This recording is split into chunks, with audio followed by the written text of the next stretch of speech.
Hello दोस्तों, मेरा नाम है विनोद कुमार और उम्मीद करता हूँ कि आप लोगों की तैयारी अच्छी चल रही होगी। तो कल हम लोगों ने बातचीत शुरू किया था कि समुद्री मार्ग से यूरोपियन का आगमन क्यों होता है। तो इसमें हम लोगों ने देखा था कि समुद्री मार्ग से यूरोपियन का आगमन क्यों। तो इसमें हम लोगों ने ये देखा था कि भारत और पश्चिमी यूरोप के बीच प्राचीन काल से ही संपर्क रहता है और पश्चिमी यूरोप में भारतीय कपड़ों और मसालों की बहुत मांग रहती है।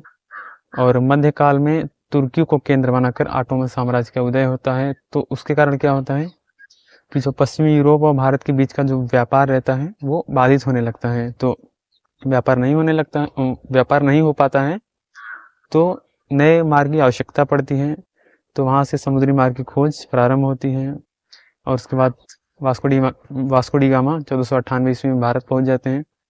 तो इस पे हम लोगों ने बातचीत कर लिया था और उसके बाद हम लोगों ने देखा था एक कारण ये भी था कि 14वीं से 16वीं सदी में पश्चिमी यूरोप महत्वपूर्ण परिवर्तन के दौर से गुजर रहा था, जैसे पुनर्जागरण, धर्म सुधार आंदोलन और भौगोलिक खोज। तो इस पे हम लोगों ने चर्चा कर लिया था अलग से। उसके बाद हम लोगों ने देखा था कि भारत जो यूरोपीय देश रहते हैं और यूरोपीय देशों के बीच किस तरीके से भारत के व्यापार के एकाधिकार को लेकर कैसे उनमें युद्ध होता है। तो उस पे हम लोगों ने बातचीत शुरू किया था कि 1498 ईस्वी में वास्को डी गामा भारत आते हैं। उनकी भारत यात्रा के दौरान, उस भारत यात्रा के बाद पश्चिम यूरोप और भारत के बीच व्यापार के एक नए मार्ग की शुरुआत होती है। तो यहाँ तक हम लोगों ने बातचीत शुरू किया था, यहाँ तक हम लोगों ने बातचीत किया था। उसके बाद हम लोगों ने देखा था कि जो पुर्तगाल रहता है, पुर्तगाल का पूरे समुद्री मार्ग पर और भारत भारत के पूरे व्यापार पर पुर्तगाल मतलब अब की अपना पूरा पैर जमा लेता है, बहुत ही बढ़िया तरीके से अपना पैर जमा लेता है। उसके बाद पुर्तगाल आता है भारत में, कुछ जगहों पर अपना केंद्र स्थापित करता है, व्यापारिक केंद्रों की स्थापना करता है और कुछ जगहों पर तो वो प्रत्यक्ष नियंत्रण भी स्थापित करता है। तो उसके बाद हम लोगों ने देखा था कि पुर्तगाल को सबसे पहले जो चुनौती देता है, डचों के द्वारा चुनौती दी जाती है। सबसे पहले पुर्तगालियों को हॉलैंड ने चुनौती दिया और वो भी कहाँ पे, डचों ने सबसे पहले अपना जो है पैर जमाया था दक्षिण पूर्वी एशिया में। तो वहां से उन्होंने उनको चुनौती देना स्टार्ट किया था। उसके बाद हम लोग देखते हैं कि आगे क्या होता है।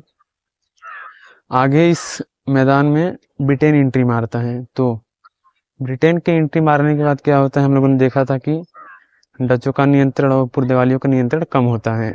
तो इस पे हम लोगों ने बातचीत कर लिया था। उसके बाद हम लोग क्या देखते हैं कि डचों और पुर्तगालियों का नियंत्रण कम होता है और किस किस तरीके से पुर्तगाली अपना नियंत्रण खोते जाते हैं, उस पर भी हम लोगों ने चर्चा कर लिया था। उसके बाद हम लोगों ने देखा था इस मैदान में सबसे लेट में एंट्री मारता है फ्रांस। तो फ्रांस सबसे लेट में एंट्री मारता है और फ्रांस की स्थिति इस वक्त काफ़ी मजबूत रहती है। तो फ्रांस और ब्रिटेन के बीच व्यापार के व्यापार व्यापार के वर्चस्व को लेकर कर्नाटक में 3 युद्ध लड़े जाते हैं। तो हम लोगों ने बातचीत किया था कि 3 युद्धों में अंतिम तौर पर ब्रिटेन को सफलता मिलती है। तो अभी हम लोग कर्नाटक युद्ध पर बातचीत शुरू करेंगे। पहले तो हम लोग एक बार कर्नाटक का परिचय देख लेंगे। कर्नाटक का क्या महत्व है कि कर्नाटक को लेकर युद्ध हुआ, और इस पे भी हम लोग चर्चा करेंगे कि कर्नाटक में ही युद्ध क्यों हुआ, मतलब उस वक्त क्या स्थिति थी कर्नाटक में, कर्नाटक की क्या राजनीतिक स्थिति थी, उस पे हम लोग बातचीत शुरू करेंगे। तो चलिए फिर वीडियो को स्टार्ट करते हैं।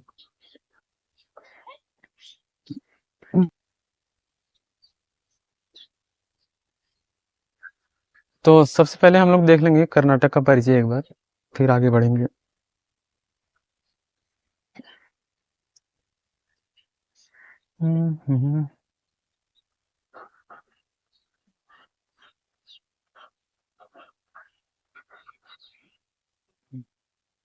कर्नाटक युद्ध,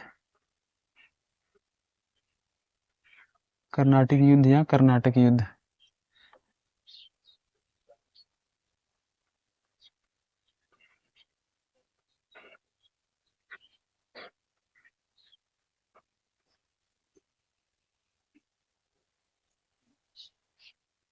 पहले हम लोग कर्नाटक का परिचय देख लेंगे एक बार।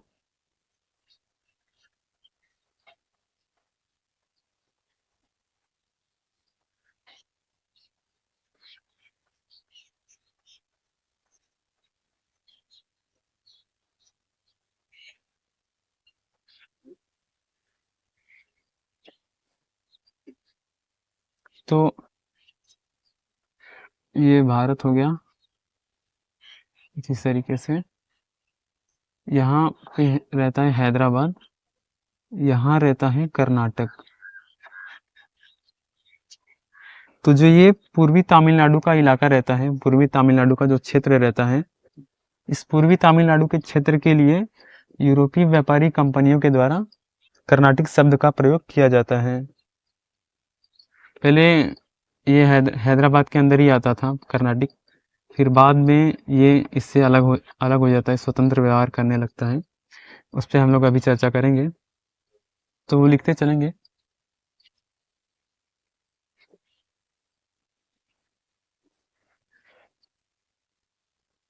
पहला पॉइंट हो जाएगा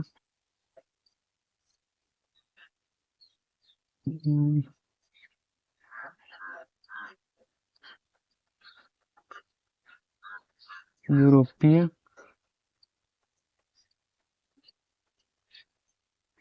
व्यापारिक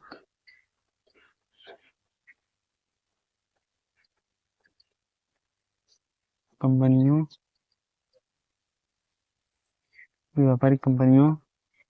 यूरोपीय व्यापारिक कंपनियों के द्वारा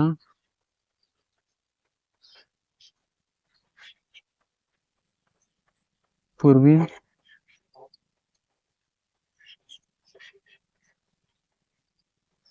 तमिलनाडु क्षेत्र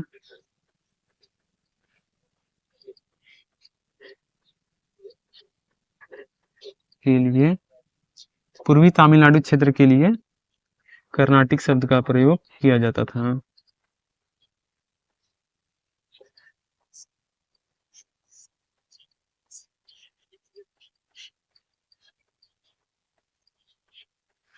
कर्नाटिक शब्द का प्रयोग किया जाता था। उसके बाद हम लोग देखेंगे कि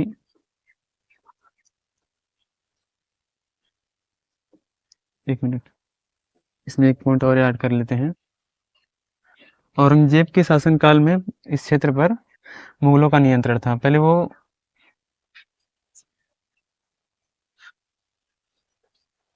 पहले इधर हैदराबाद था, ये पूरा कर्नाटक का इलाका।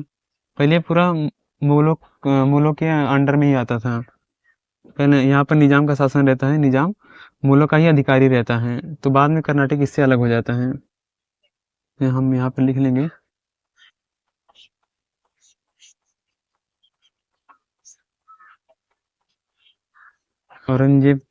औरंगजेब के शासनकाल में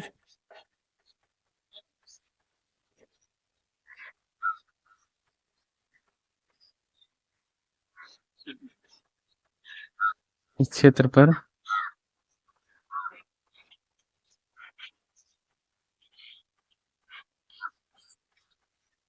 मुगलों का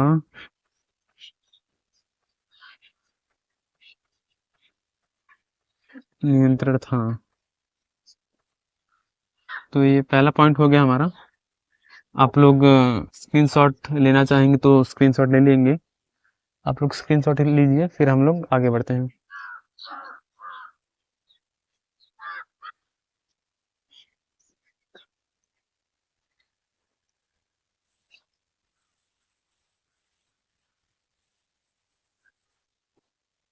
तो नेक्स्ट पॉइंट पर आते हैं हम लोग। तो आगे क्या होता है फिर, ये हम लोगों ने देख लिया कि जो पूर्वी तमिलनाडु का क्षेत्र रहता है, यूरोपीय व्यापारिक कंपनियों के द्वारा उस क्षेत्र के लिए कर्नाटिक शब्द का प्रयोग किया जाता है। और उसके बाद हम लोग क्या देखते हैं कि ये भारत हो गया। पहले इधर हैदराबाद था, और ये जो कर्नाटक क्षेत्र था पहले इसके अंडर में आता था। तो मुगलों के शासनकाल में क्या होता है कि जब मुगलों का नियंत्रण कम होता है तो ये हैदराबाद स्वतंत्र व्यवहार करने लगता है। लगभग यहाँ पर निजाम रहता है, निजाम। ये निजाम मुगलों का ही अधिकारी रहता है। तो जैसे ही औरंगजेब की मृत्यु हो जाती है 1707 में, तो उसके औरंगजेब की मृत्यु के बाद जो औरंगजेब के उत्तराधिकारी आते हैं, वो शासन की बागडोर को उस तरीके से नहीं चला पाते हैं, उस शासन की डोर को उस तरीके से नहीं चला पाते हैं। फिर क्या होता है कि ये निजाम उनकी कमजोरियों का लाभ लाभ उठाता है, और मौका देखते हुए लगभग 1724 ईस्वी में ये स्वतंत्र व्यवहार व्यवहार करने लगता है। और जिस जिस तरीके से निजाम ने मुगलों की कमजोरी का फायदा उठाते हुए, देखते हुए कि उनका उनका जो है नियंत्रण कम होता रहता है, तो उसका लाभ उठाते हुए जैसे ये स्वतंत्र व्यवहार करने लगता है, उसी प्रकार क्या होता है, कर्नाटक के जो अधिकारी रहते हैं उनके द्वारा भी लगभग 1740 आते आते क्या होता है, इनके द्वारा भी स्वतंत्र व्यवहार किया जाने लगता है। जो कर्नाटक के अधिकारी रहते हैं वो भी फिर स्वतंत्र व्यवहार करने लगते हैं। तो इसको हम लोग लिख लेंगे एक बार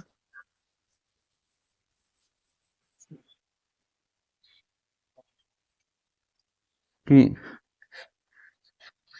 जिस प्रकार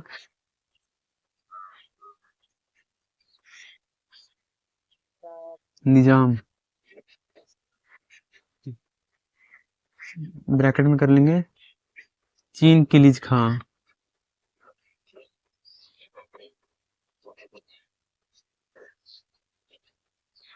चीन किलीज खां, जिस प्रकार निजाम के द्वारा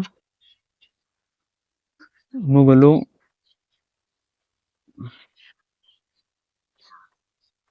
मुगलों की कमजोरी का जिस जिस जिस प्रकार निजाम ने मुगलों की कमजोरी का लाभ उठाते हुए स्वतंत्र व्यवहार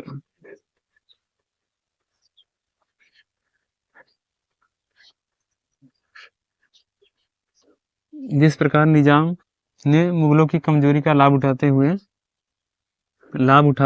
स्वतंत्र स्वतंत्र व्यवहार जिस प्रकार निजाम जिस प्रकार निजाम ने मुगलों की कमजोरी का लाभ लाभ उठाकर स्वतंत्र व्यवहार मुगलों की कमजोरी का लाभ उठाते हुए स्वतंत्र व्यवहार करने लगा,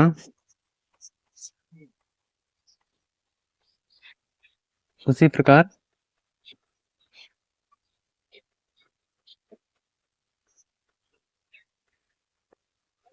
कर्नाटक के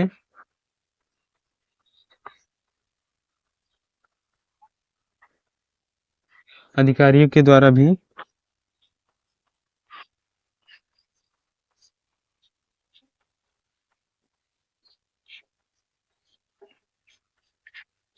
निजाम की सत्ता को चुनौती दी जाती है। जिस प्रकार निजाम मुगलों की कमजोरी का लाभ उठाते हुए स्वतंत्र व्यवहार करने लगता है, उसी प्रकार जो कर्नाटक के अधिकारी रहते हैं वो भी स्वतंत्र व्यवहार करने लगते हैं हैदराबाद से। तो ये दूसरा पॉइंट हो गया। आगे बढ़ेंगे हम लोग। स्क्रीनशॉट लेना हो तो आप लोग ले सकते हैं।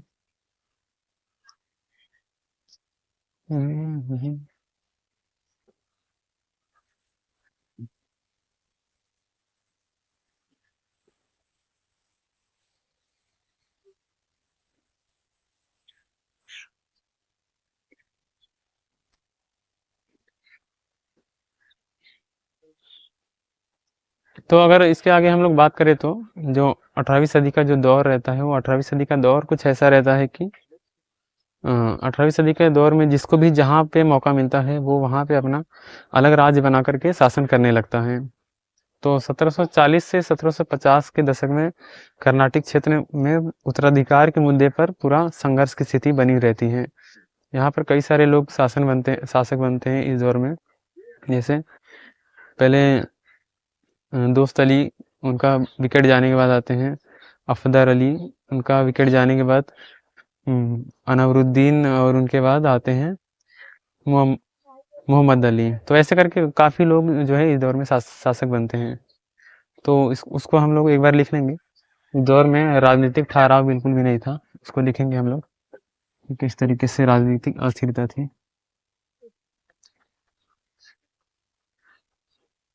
1740 और 1740 से 1750 के दशक में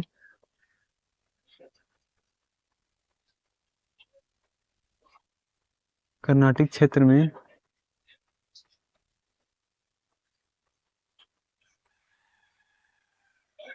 उत्तरा 1740 से 1750 के दशक में कर्नाटिक क्षेत्र में उत्तराधिकार के मुद्दे पर राजनीतिक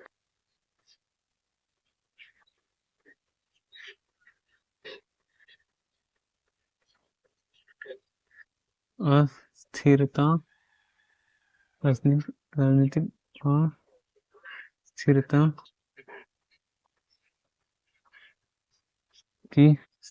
अस्थिरता की स्थिति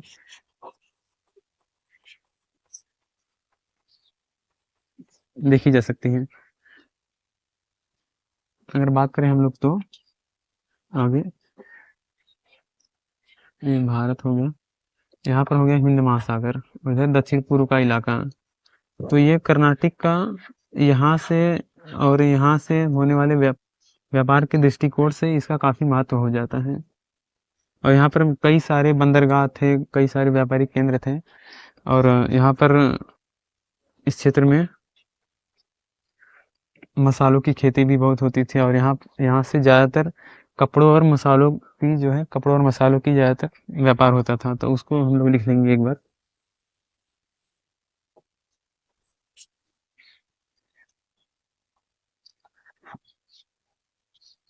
आर्थिक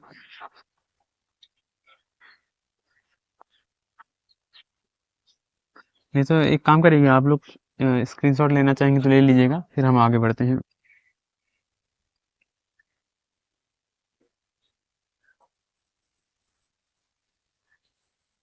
इसको यहीं पे हटा देता हूँ, परिचय करके एक हेडिंग यहाँ पर दे देता हूँ, कर्नाटक का परिचय। तो आगे हम लोग नेक्स्ट पॉइंट देखें तो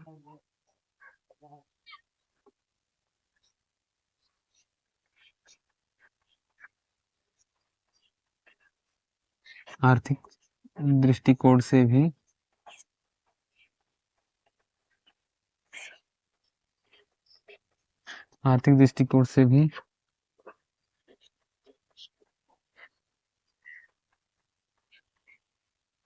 कर्नाटक क्षेत्र का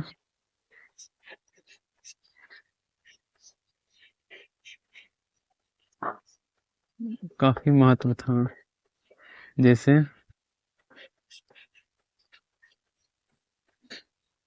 आर्थिक दृष्टिकोण से भी अगर हम लोग देखें तो ये काफी महत्वपूर्ण स्थान हो जाता है।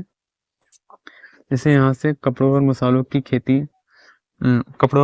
की का व्यापार ज्यादा होता था।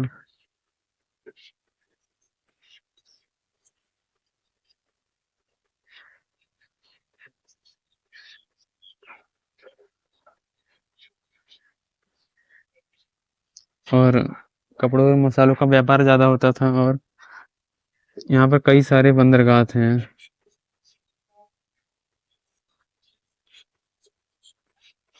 कई सारे व्यापारिक केंद्र और बंदरगाह हैं। जैसे यहाँ पर हॉलैंड का व्यापारिक केंद्र था, पुर्तगाल, फ्रांस, ब्रिटेन और यहाँ तक कि डेनमार्क का भी एक ट्रैंकोबार करके जगह है, डेनमार्क का भी था व्यापारिक केंद्र। तो बहुत सारे यहाँ पर व्यापारिक केंद्र और बंदरगाह हो जाते हैं। और हम लोग देखें आगे तो हिंद महासागर और दक्षिण पूर्वी एशिया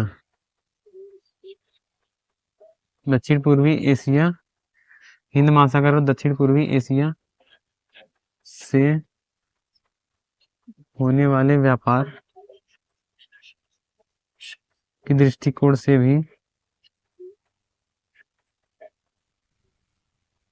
यह काफी महत्वपूर्ण स्थान था।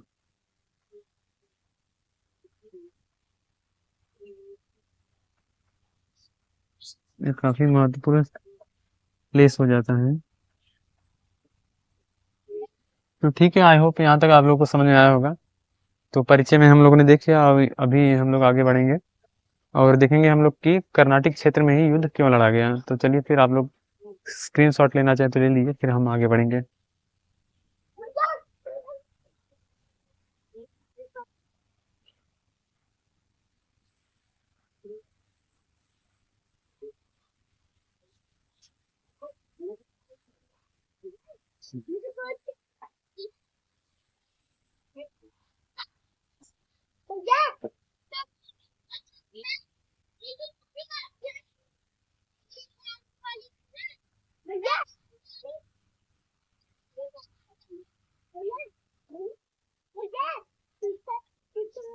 कर्नाटक युद्ध, और इसमें हम लोग देखेंगे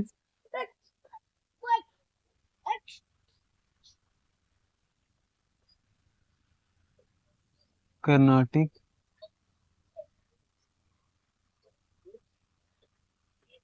क्षेत्र में ही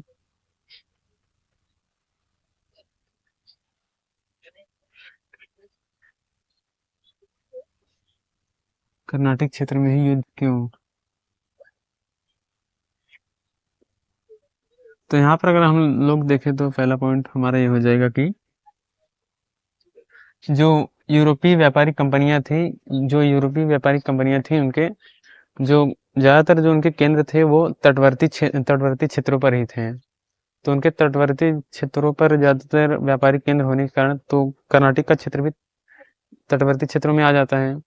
तो कर्नाटक क्षेत्र में भी उनके बहुत सारे व्यापारिक केंद्र थे। तो एक ये कारण भी हो जाता है यहाँ पर युद्ध के का, कि यहाँ पर फ्रांसीसियों का जो महत्वपूर्ण केंद्र था, उनका जो महत्वपूर्ण बेस था सबसे, पांडिचेरी, वो इसके कर्नाटक में ही आ जाता है।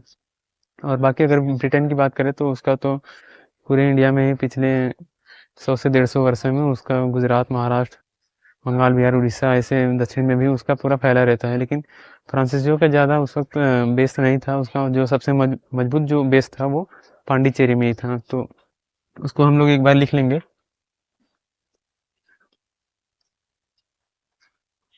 यूरोपीय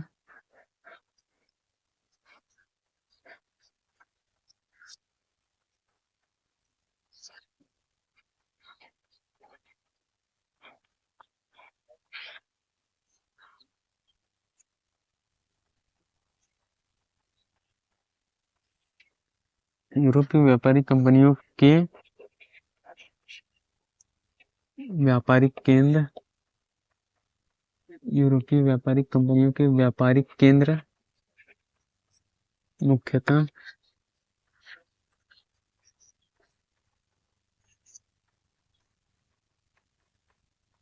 तटवर्ती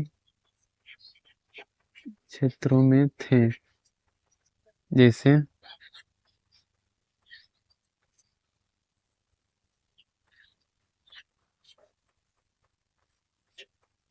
मद्रास, पांडिचेरी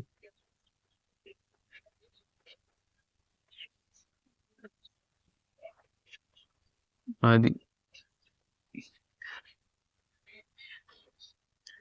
इधर कर्नाटक का क्षेत्र हो जाता है, यहाँ पर हो जाता है मद्रास, और यहाँ पर हो जाता है पांडिचेरी।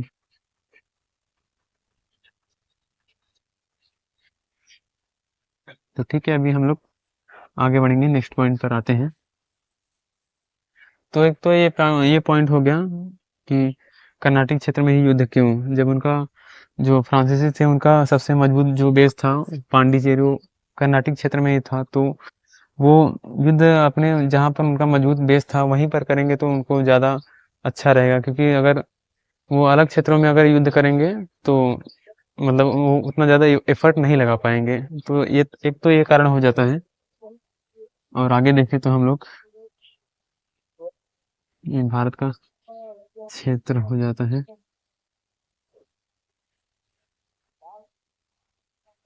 तो हम लोग पहले भी बात कर चुके थे यहाँ पर महाराष्ट्र, गुजरात और ये पूरा उत्तरी उत्तरी कर्नाटक महाराष्ट्र, गुजरात, उत्तरी कर्नाटक और आसपास के क्षेत्रों में हम लोग बात कर चुके थे, यहाँ पर मराठे थे।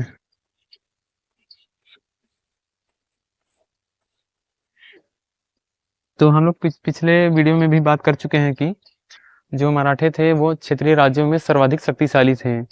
मराठों की जो स्थिति थी वो काफ़ी मजबूत थी, वो सैन्य शक्ति से भी काफ़ी ठीक ठाक थे और उनकी सेना भी काफ़ी अच्छी खासी थी और उनका जो आर्थिक दृष्टिकोण से भी उनकी स्थिति काफ़ी अच्छी थी।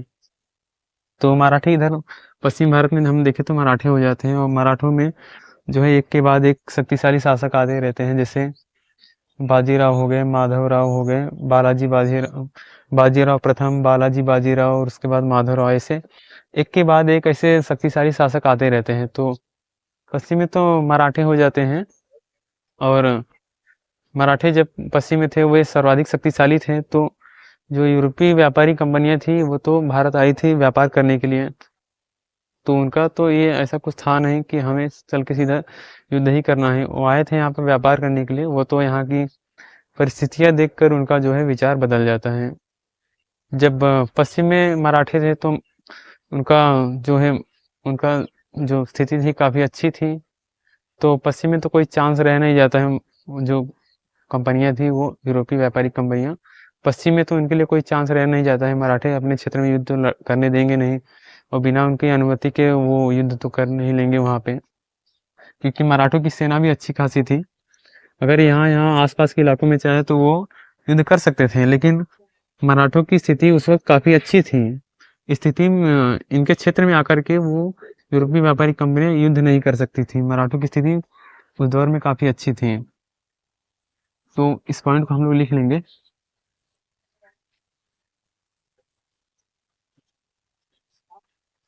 पश्चिम भारत में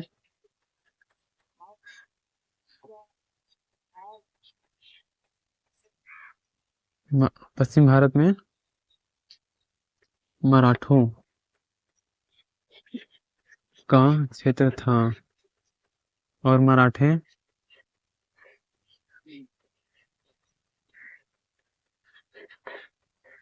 सर्वाधिक शक्तिशाली थे।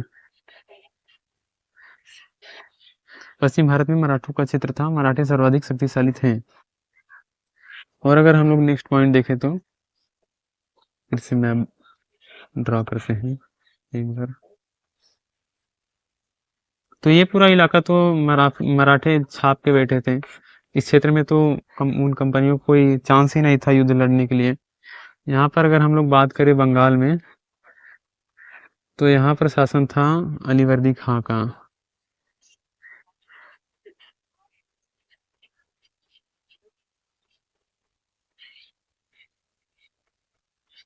यहाँ पर अलीवर्दी खां का शासन हो जाता है।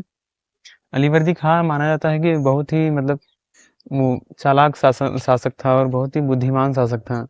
और अलीवर्दी खां का क्षेत्र काफी बड़ा था, उसका राज्य भी बड़ा था और उसके पास जो सेना थी, उसके पास सेना भी बड़ी सेना थी और उसकी आर्थिक दृष्टिकोण से भी अगर देखा जाए तो उसकी स्थिति काफी अच्छी थी। तो यहाँ पर तो हो गया, यहाँ भी मजबूत शासक हो गए और यहाँ भी मजबूत शासक हो गए। और यहाँ पर हम लोग बात कर ले तो यहाँ पर हैदराबाद हो जाता है। यहाँ पे था निजाम। तो निजाम की स्थिति भी बहुत अच्छी थी उस दौर में। निजाम के पास भी ठीक ठाक सेना थी, इसका भी क्षेत्र काफी बड़ा था। तो ये पश्चिम का इलाका में तो मराठे छाप के बैठे थे, यहाँ पे अलीवर्दी खां और ये निजाम हो गया। तो पूर्व में ये हो गया और पश्चिम में ये। तो इधर इधर तो जो कंपनियां थी, यूरोपीय व्यापारिक कंपनियां, फ्रांस और ब्रिटेन, उनके पास यहाँ यहाँ तो युद्ध करने के लिए कोई चांस था नहीं, रह जाता है अब यही। तो यहाँ पे युद्ध करते हैं वो। ये पॉइंट को भी हम लोग नोट कर लेंगे।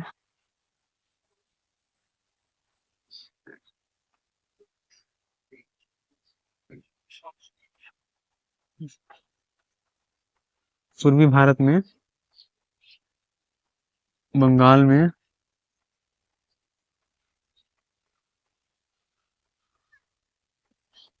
पूर्वी भारत में बंगाल में अलीवर्दी खां का शासन,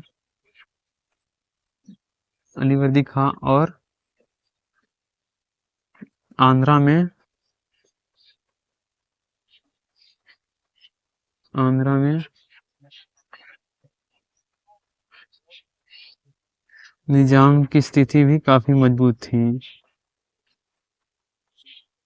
स्थिति भी काफी मजबूत थी। तो ये कारण हमने देख लिया कि उनके केंद्र रहते हैं इस क्षेत्र में, और पश्चिम में तो मराठी छाप के बैठे रहते हैं, और पूर्व में जो है अलीवर्दी खां और निजाम की स्थिति भी अच्छी थी। और अगर हम लोग एक पॉइंट और देखें तो आप लोग आप लोग स्क्रीनशॉट लीजिए, फिर हम आगे बढ़ते हैं।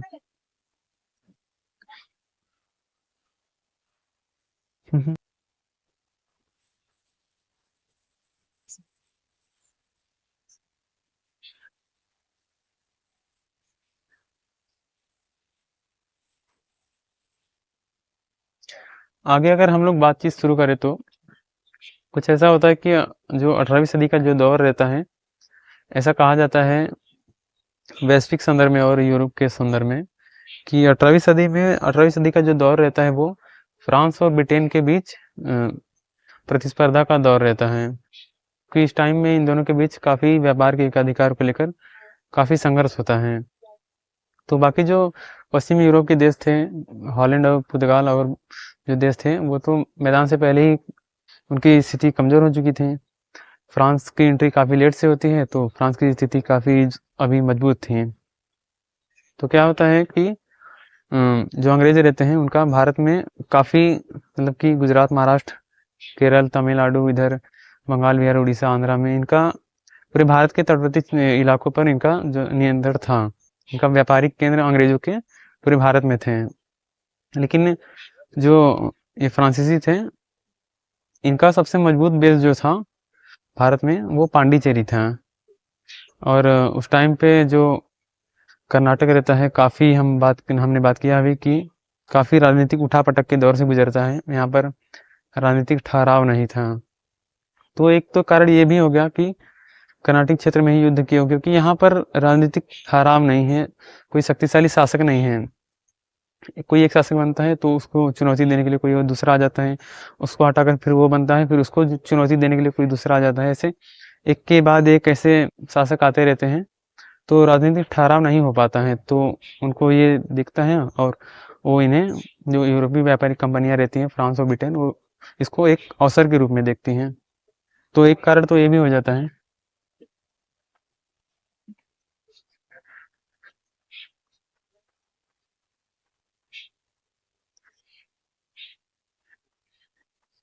कर्नाटक क्षेत्र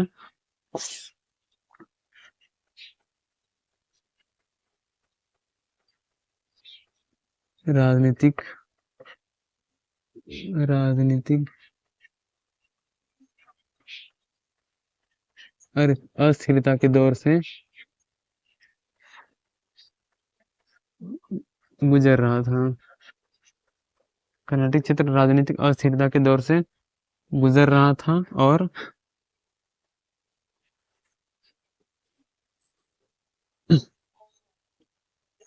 फ्रांस था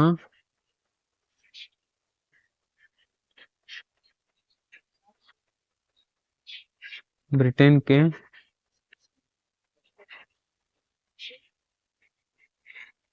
महत्वपूर्ण व्यापारिक केंद्र थे।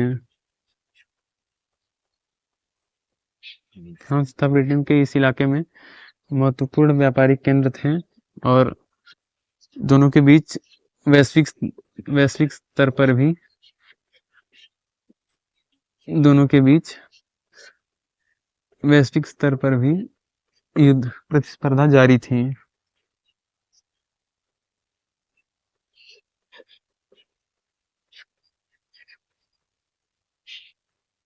वैश्विक स्तर पर भी प्रतिस्पर्धा जारी थी।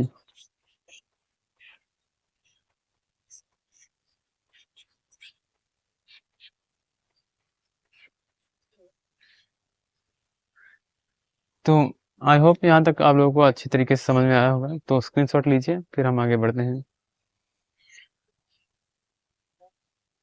हम्म,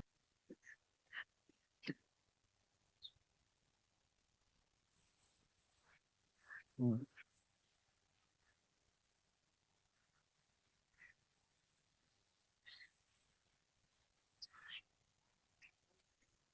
तो अभी हम लोग आएंगे जो कर्नाटक क्षेत्र में 3 युद्ध लड़े जाते हैं। तो अभी हम लोग पहले युद्ध पर बात करेंगे। एक बार बैकग्राउंड में देख लेते हैं क्या होता है, उसकी शुरुआत कैसे हुई उसको एक बार देख लेंगे।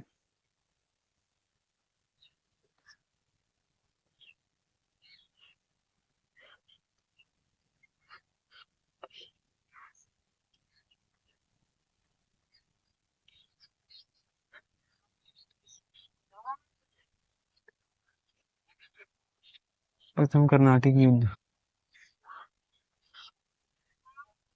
तो इसमें हम लोग देखते हैं कुछ बैकग्राउंड में ऐसा चल रहा होता है।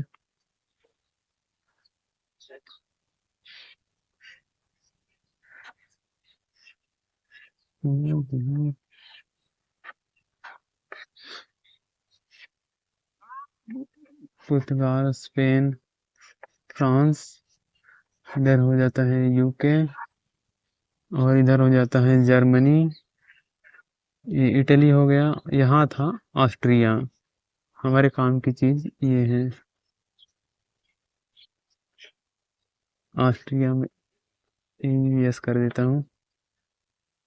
ऑस्ट्रिया यहाँ पे था ऑस्ट्रिया। जर्मनी के दक्षिण में पड़ जाता है ऑस्ट्रिया। जर्मनी के दक्षिणी इलाके में पड़ता है ऑस्ट्रिया। इधर पोलैंड वगैरह रहते हैं। होता क्या है कि जो ये यूरोप था, इसका ये पूरा जो मध्य मध्य जो पूरा मध्य यूरोप रहता है, पूरे मध्य यूरोप पर उस दौर में शासन रहता है पवित्र रोमन साम्राज्य का।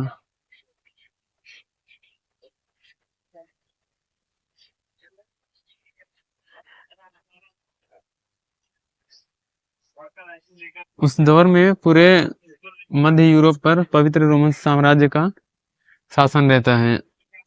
और जो इसका शासक होता था वो ऑस्ट्रियाई राजवंश हैप्सबर्ग हैप्सबर्ग वंश का होता था।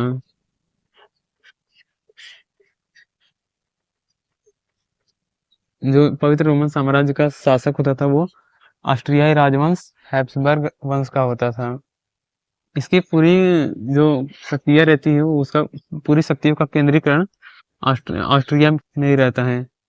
उस दौर में ऑस्ट्रिया की गिनती एक बड़े मतलब कि शक्तिशाली देशों के बीच में होती है। शक्तिशाली देशों की गिनती में होती है ऑस्ट्रिया की गिनती। क्योंकि उस टाइम पे ऑस्ट्रिया की स्थिति काफी मजबूत थी, काफी अच्छी स्थिति थी कि इसका पूरा केंद्रीकरण जो रहता है, शक्तियों का केंद्रीकरण वो ऑस्ट्रिया में ही रहता है। तो होता क्या है कि उस दौर में यहाँ पे ऑस्ट्रिया में उत्तराधिकार को लेकर युद्ध जारी था। मतलब 1740 से 1748 के बीच में ऑस्ट्रिया में पूरा उत्तराधिकार के मुद्दे पर युद्ध जारी रहता है। दो मतलब कि दो अलग अलग गुटों में यहाँ पर युद्ध जारी रहता है। और होता कुछ ऐसा है, यहाँ पे फ्रांस और ब्रिटेन, ये दोनों भी इस युद्ध में शामिल रहते हैं। मतलब एक दूसरे के विरोधी रहते हैं इस युद्ध में। यूके अलग गुट को समर्थन देता है और फ्रांस अलग गुट को समर्थन देता है। यहाँ का जो शासक होता था, यहाँ पे कौन शासक बनेगा ये बहुत ही मायने रखता था। तो होता कुछ ऐसा है कि दोनों अलग अलग गुटों को समर्थन देते हैं। दोनों के बीच तनाव तो यहीं से शुरू हो जाता है। इधर कुछ भारत रहता है तो उसका प्रभाव यहाँ भी दिखता है। मतलब दोनों के बीच तनाव यहाँ से हुआ था। दोनों अलग अलग गुटों को समर्थन दे रहे थे, एक दूसरे के विरोधी थे। उस यहाँ से दोनों के बीच तनाव होता है और उसका प्रभाव यहाँ पे कर्नाटक में देखने को मिलता है हमें। तो यहाँ पे कुछ ऐसा सीन रहता है कि जो यूके रहता है वो ब्रिटेन चाहता है कि मतलब यूरोप में कोई बहुत ही ज्यादा शक्तिशाली देश उभर कर ना आ जाए। ब्रिटेन ये चाहता है कि कोई उसका जो पड़ोसी है बहुत ही ज्यादा मजबूत ना हो जाए, जो कि कल को उसको ही चुनौती देने लगे। तो ब्रिटेन की यूरोप में उतना ज्यादा रुचि नहीं थी। वो बस चाहता था कि ब्रिटेन में मतलब सिर्फ संतुलन बना रहे, कोई बहुत ज्यादा मजबूत ना हो जाए। तो ब्रिटेन बस यही चाहता था कि कोई बहुत ज्यादा जो है शक्तिशाली ना बन जाए, उसका पड़ोसी उतना ज्यादा शक्तिशाली ना बन जाए कि कल को उसको ही चुनौती देने लगे। तो ब्रिटेन बाकी उपनिवेशों को ज़्यादा टारगेट करता था, हम पहले बात कर चुके हैं। और जो फ्रांस रहता है, फ्रांस का कुछ ऐसा रहता है कि वो यूरोप की राजनीति में उसको रुचि ज़्यादा रहती है, उसको ज़्यादा इंटरेस्ट रहता है यूरोप की राजनीति में। फ्रांस चाहता है कि हमारा वर्चस्व रहे, हमारे हिसाब का जो शासक बने, यहाँ पर हमारे हिसाब का शासक बने। तो यहीं से यही इसी मुद्दे पर दोनों के बीच तनाव शुरू हो जाता है और उसका परिणाम हमें देखने को मिलता है प्रथम कर्नाटक युद्ध में। कुछ इसी तरीके से शुरुआत होती है। आइए फिर देखते हैं, हम लोग लिखते चलेंगे।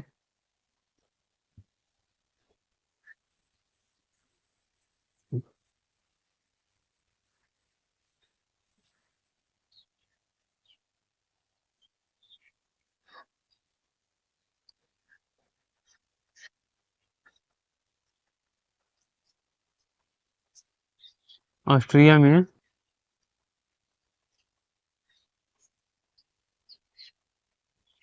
ऑस्ट्रिया में उत्तराधिकार के मुद्दे पर ऑस्ट्रिया में उत्तराधिकार के मुद्दे पर दो दो विरोधी गुटों में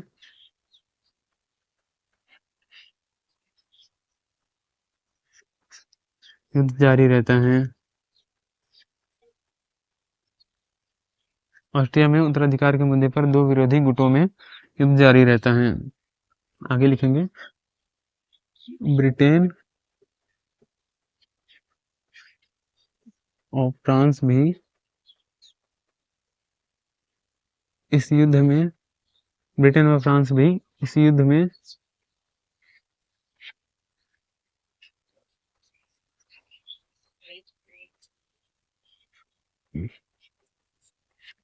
में एक दूसरे के विरुद्ध शामिल रहते हैं।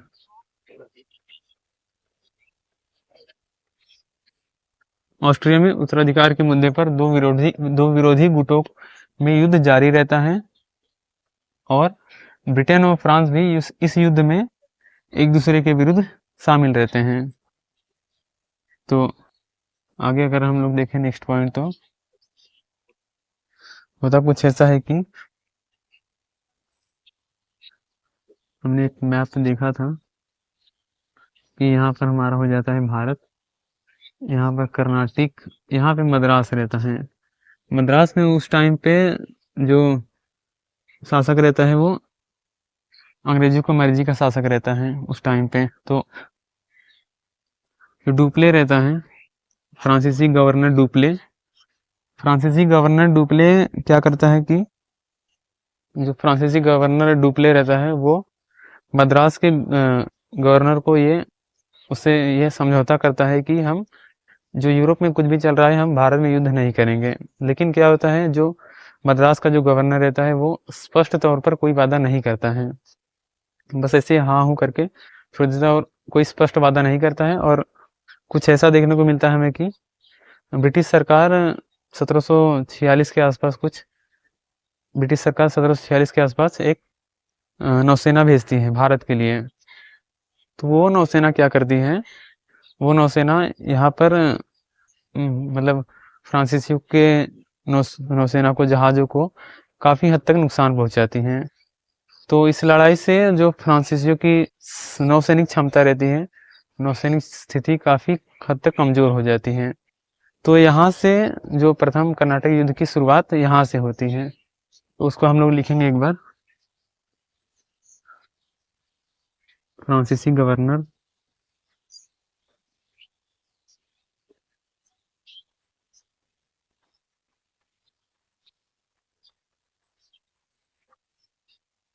दूसरे के विरुद्ध शामिल रहते हैं। फ्रांसीसी गवर्नर डुप्ले, फ्रांसीसी गवर्नर डुप्ले ने मद्रास मद्रास के गवर्नर से मद्रास के गवर्नर को यह प्रस्ताव दिया कि भारत में युद्ध नहीं करना है, भारत में युद्ध नहीं करना है। लेकिन मद्रास के गवर्नर ने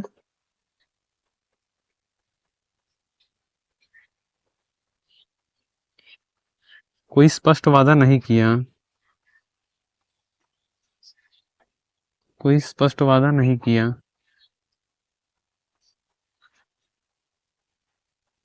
और आगे कुछ ऐसा देखने को मिलता है हमें कि 1746 में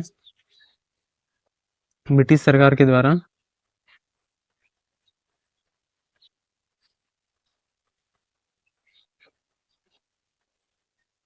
एक नौसेना भेजी जाती है भारत के लिए। नौसेना भेजी जाती है भारत के लिए।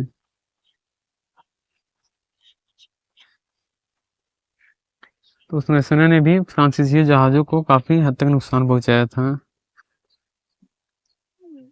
उस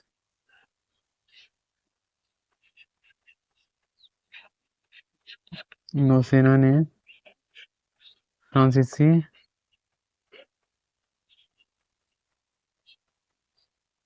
फ्रांसीसी जहाजों को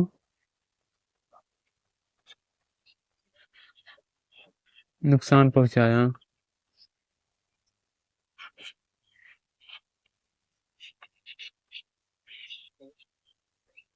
तो यहीं से प्रथम युद्ध की शुरुआत होती है।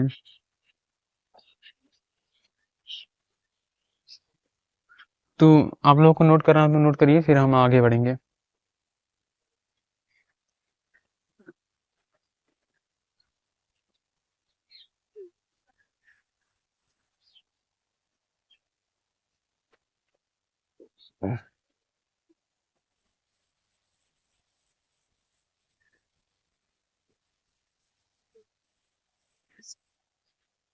यहाँ पे डेट कर लेंगे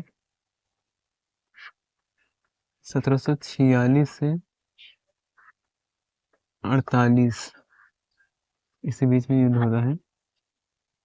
तो अगर हम लोग आगे बात करें आगे क्या घटना घटती है इसके, तो आगे कुछ ऐसा होता है कि जो ब्रिटेन की जो नौसेना रहती है फ्रांसीसी नौसेना को काफी हद तक कमजोर कर देती है। तो उसके बाद जो डुप्ले रहता है, फ्रांसीसी गवर्नर डुप्ले, वो मदद मांगता है किससे। यहाँ पे देखेंगे हम लोग, यहाँ पे देखते हैं तो यहाँ पे अफ्रीका हो गया, यहाँ पे मेडागास्कर, और मेडागास्कर के साइड में एक छोटा सा द्वीप करके है मॉरिशस।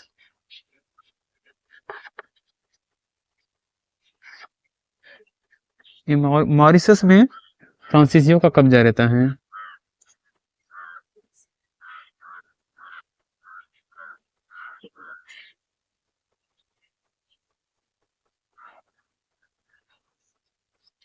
मॉरिशस में फ्रांसीसियों का कब्जा रहता है।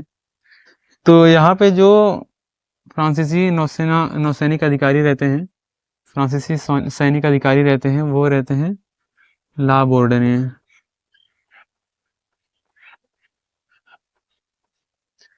ला बोर्डने फ्रांसीसी सैनिक अधिकारी रहते हैं मॉरिशस में, इधर भारत। तो डुप्ले मदद मांगता है किससे, ला बोर्डने से।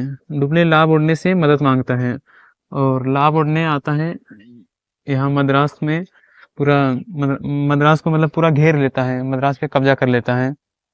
उसके आगे फिर क्या होता है, मद्रास को जो है ये ला बोर्डने घेर लेता है और उस पे कब्जा कर लेता है। फिर उसको कब्जा करने के बाद ये क्या करता है कि कुछ पैसे लेकर अंग्रेजों से, और अंग्रेजों को वापिस से मद्रास लौटा देता है। क्योंकि फ्रांसीसियों को फ्रांसीसी सरकार को कुछ हद तक ये अनुमान ऐसा था उनका कि ब्रिटेन की नौसैनिक क्षमता ज़्यादा मजबूत है, वो आज तो हम मद्रास पे कब्जा कर लेंगे लेकिन कल को वो हमें रिप्लेस कर देंगे। तो ऐसा कुछ अनुमान था फ्रांसीसी सरकार का। लेकिन जो डुप्ले था, डुप्ले की इच्छा कुछ ऐसी नहीं थी। डुप्ले की कुछ ये इच्छा थी कि इस क्षेत्र पर हम फ्रांसीसियों का वर्चस्व स्थापित करेंगे। उसके डुप्ले की मर्जी ये थी कि हम इस क्षेत्र पर फ्रांसीसियों का वर्चस्व स्थापित करेंगे। लेकिन फिर होता वही है, डुप्ले कहता है कि मद्रास वापस मत दो, और ला बोर्ड ने क्या करता है, दे देता है। तो यहाँ से हमें ये भी देखने को मिलता है कि फ्रांसीसियों में आपस में एकता भी नहीं थी। तो इस पॉइंट को हम लोग लिख लेंगे।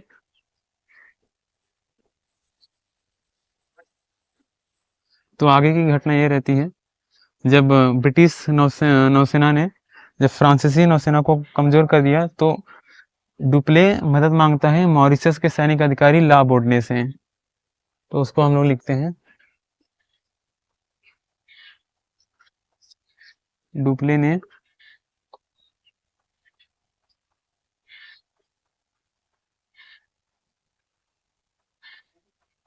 मॉरिशस मॉरिशस के सैनिक अधिकारी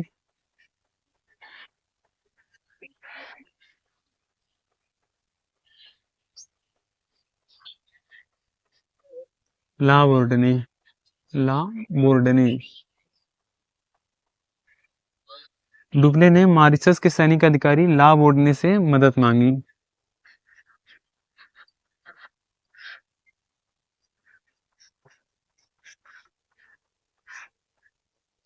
और ला बोर्डने ने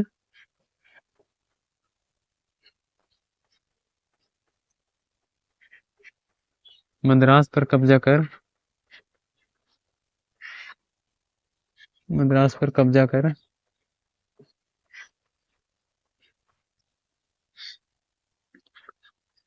अंग्रेजों से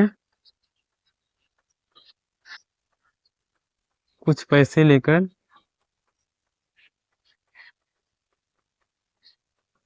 मद्रास अंग्रेजों को वापस लौटा दिया अंग्रेजों को वापस लौटा दिया डुप्ले की इच्छा के विरुद्ध। ब्रैकेट में कर लेंगे, डुप्ले के इच्छा के विरुद्ध, क्योंकि डुप्ले की इच्छा ये थी कि हमें मद्रास अंग्रेजों को वापस नहीं देना है, यहाँ पे फ्रांसीसियों का वर्चस्व स्थापित होना चाहिए। डुप्ले की कुछ ऐसी मर्जी रहती है। तो फिर आगे क्या होता है,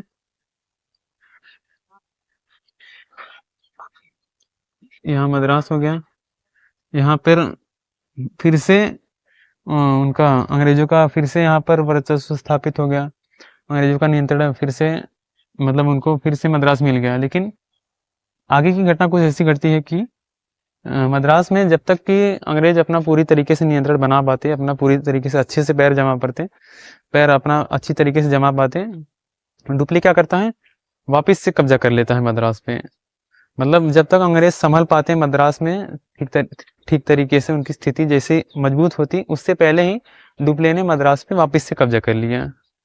तो उसको हम लोग लिख लेते हैं, फिर से लिखते चलेंगे।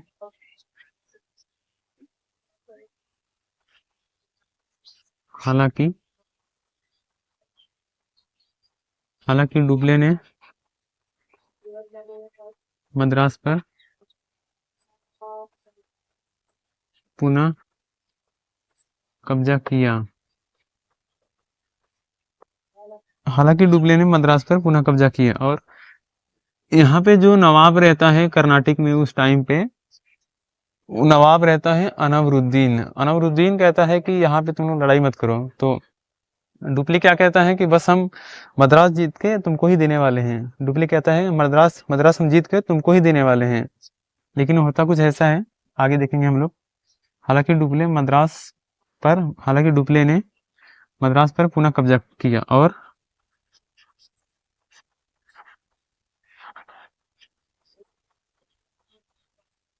कर्नाटक के नवाब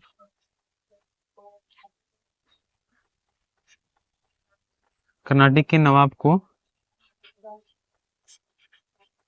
मद्रास देने का वादा किया। लेकिन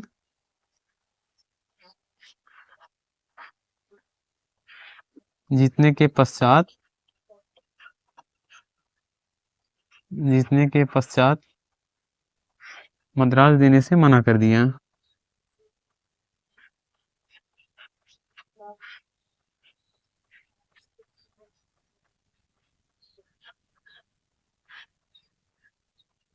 मद्रास देने से मना किया। तो डुप्ले वादा करता है कि हम मद्रास आपको जीत कर दे देंगे। होता कुछ ऐसा है, अपने वादे से मुकर जाता है। तो यहाँ रहता है डुप्ले,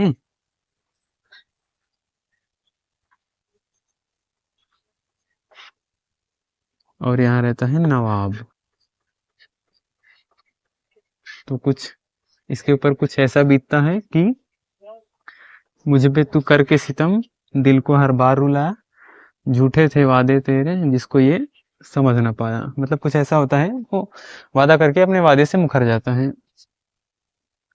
तो यहाँ तक आप लोग स्क्रीनशॉट लीजिए, फिर हम आगे बढ़ते हैं।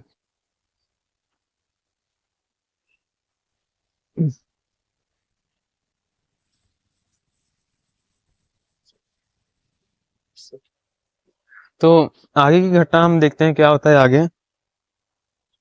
जब डुप्ले मद्रास देने से इनकार कर देता है, तो जो नवाब रहता है, नवाब कहता है कि तुमने वादा किया था कि तुम जीतने के बाद मद्रास हमको वापस लौटा दोगे। मद्रास कहता है मद्रास हमको वापस लौटाओ। तो डुप्ले कहता है कि नहीं लौटाएंगे, क्या कर लोगे। तो तो नवाब कहता है रुक तो रहो, बताते हैं हम क्या कर लेंगे अभी। फिर नवाब क्या करता है, नवाब कहता है कि ससुरा तुम हमारा क्षेत्र में आकर के हमको ही चुनौती दे रहा है। फिर उस टाइम पे जो था वो डुप्ले के पास लगभग डुप्ले के पास उस टाइम पे लगभग कुछ 900 सैनिक थे। मतलब डुप्ले के पास 1000 की भी सेना नहीं था, और इस 900 सैनिक में उसके पास इसमें भारतीय और फ्रांसीसी भी शामिल थे। 900 सैनिक में इंडियन भी शामिल थे और फ्रांसीसी भी शामिल थे। तो नवाब क्या करता है, नवाब भेजता है इसे लड़ने के लिए 10,000 की सेना।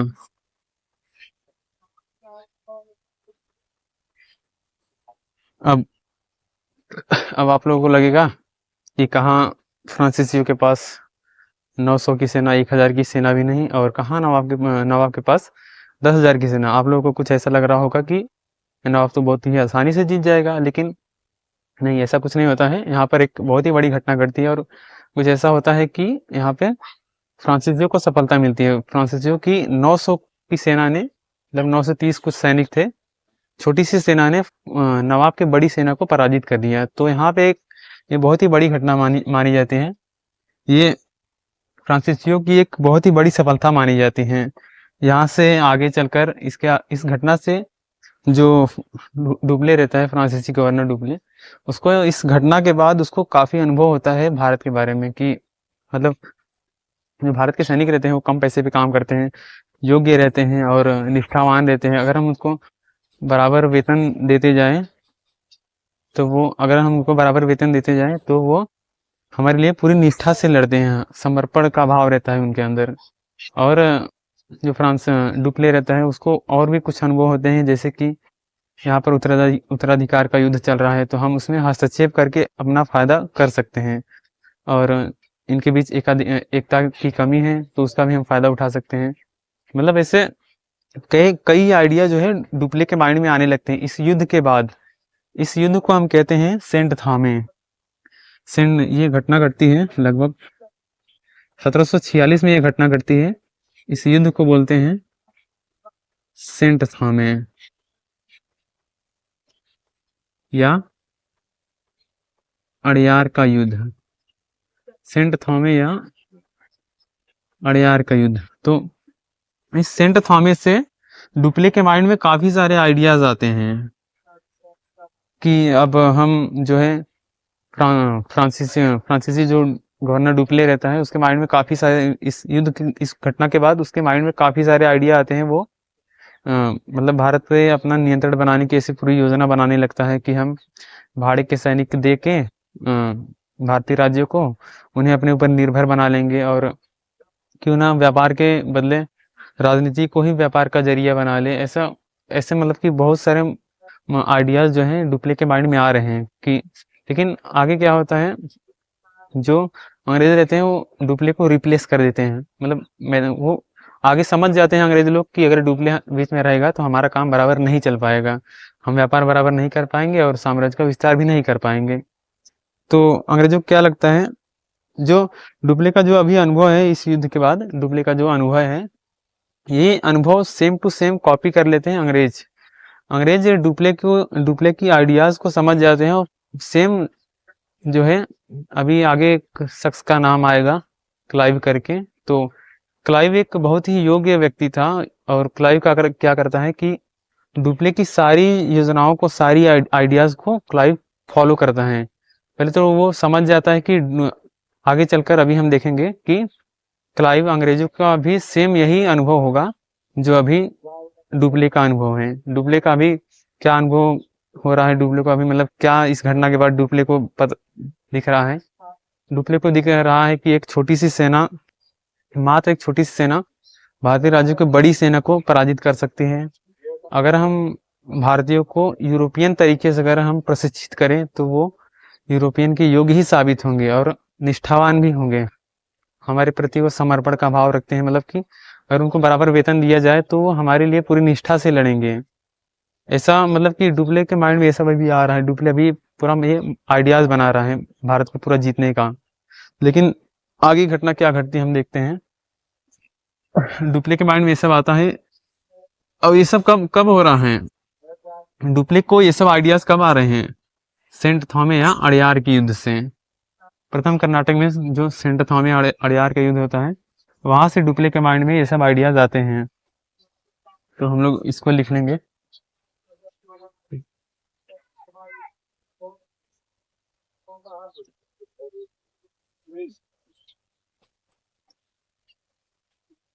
ये यस, जाओ यहाँ से।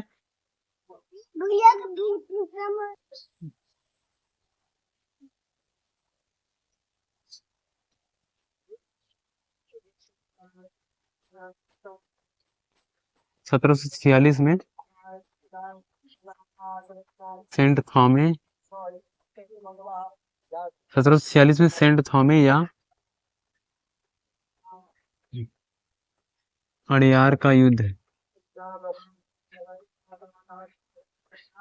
सेंट थॉमे या अड़यार के युद्ध में फ्रांसीसियों की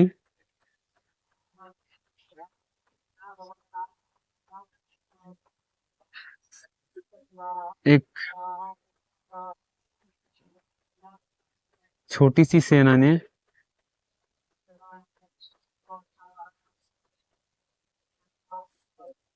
कर्नाटक के नवाब की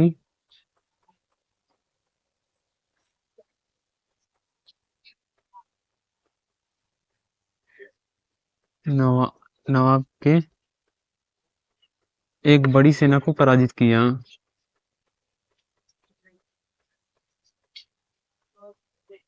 एक बड़ी सेना को पराजित किया। 1746 में सेंट थॉमे अड़यार के युद्ध में फ्रांसीसियों की एक छोटी सी सेना ने कर्नाटक के नवाब के एक बड़ी सेना को पराजित किया। इस युद्ध के कारण क्या होते हैं, इस युद्ध के कारण, इस सफलता से,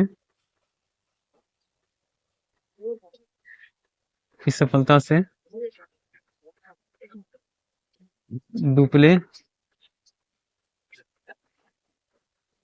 डुप्ले का कॉन्फिडेंस काफी बढ़ जाता है। इस सफलता के बाद डुप्ले की महत्वाकांक्षा बढ़ी। डुप्ले की महत्वाकांक्षा बढ़ी।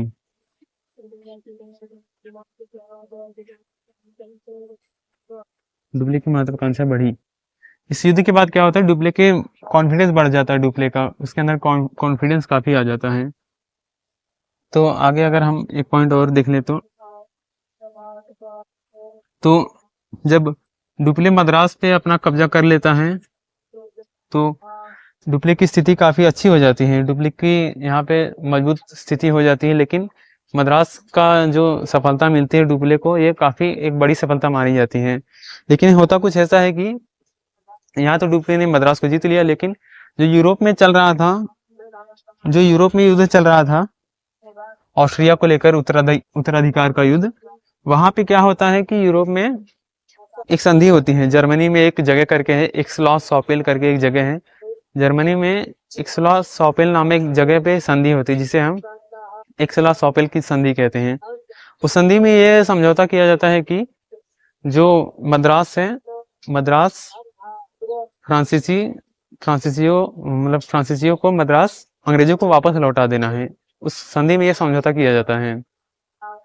उसके बदले में जो अंग्रेज रहते हैं वो फ्रांसीसियों को अमेरिका में कुछ क्षेत्र ऑफर करते हैं। तो फ्रांसीसी इससे ज्यादा खुश हो जाते हैं, क्योंकि उन जो मैंने पहले भी आप चर्चा किया है कि जो फ्रांसीसी सरकार रहती है उसकी भारत में रुचि उतनी ज्यादा नहीं रहती है। उसकी रुचि ज्यादा यूरोप में और अमेरिका में रहती है। तो वो इससे ज्यादा खुश होता है और यहाँ पे मद्रास अंग्रेजों को वापस लौटा देता है।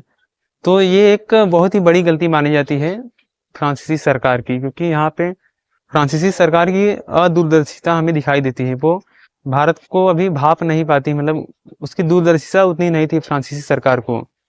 वो भारत के में मद्रास अगर लौटा देना एक बहुत ही बड़ी गलती मानी जाती है फ्रांसीसी सरकार की। तो उसको हम लोग लिख लेंगे,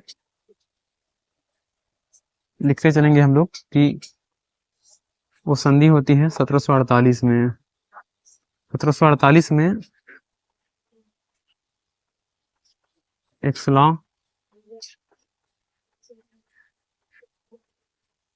सॉपेल की संधि के द्वारा 1748 में एक्सलॉ सॉपेल की संधि के द्वारा यूरोप में युद्ध समाप्त होता है।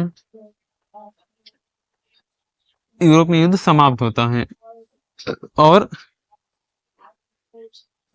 ये समझौता होता है कि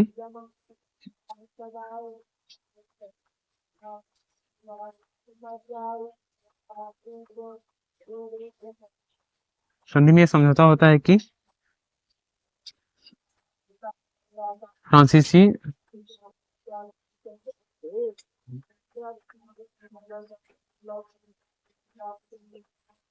मद्रास को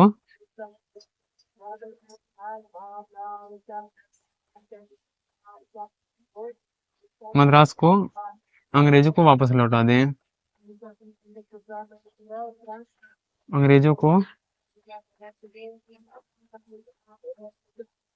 वापस लौटा दें।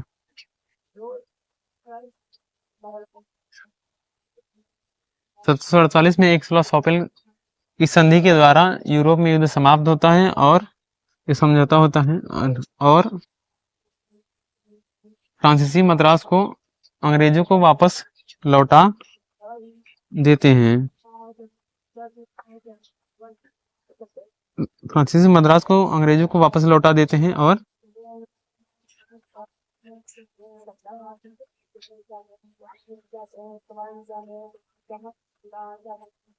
फ्रांसीसियों को अमेरिका में कुछ भूभाग मिला।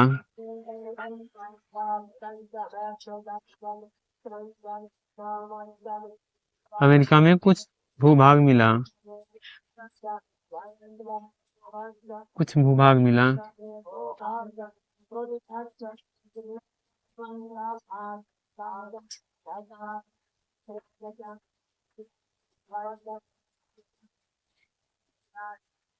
तो आई होप दोस्तों यहाँ तक आप लोगों को समझ में आया होगा अच्छी तरीके से। और आगे की जो चर्चा है हम नेक्स्ट वीडियो में करेंगे। तो वीडियो को ज़्यादा लंबा नहीं करते हैं। आज की जो चर्चा है यहीं पे हम स्टॉप करते हैं। इसके आगे की चर्चा हम नेक्स्ट वीडियो में करेंगे। तो फिर चलते हैं, मिलेंगे नेक्स्ट वीडियो के साथ।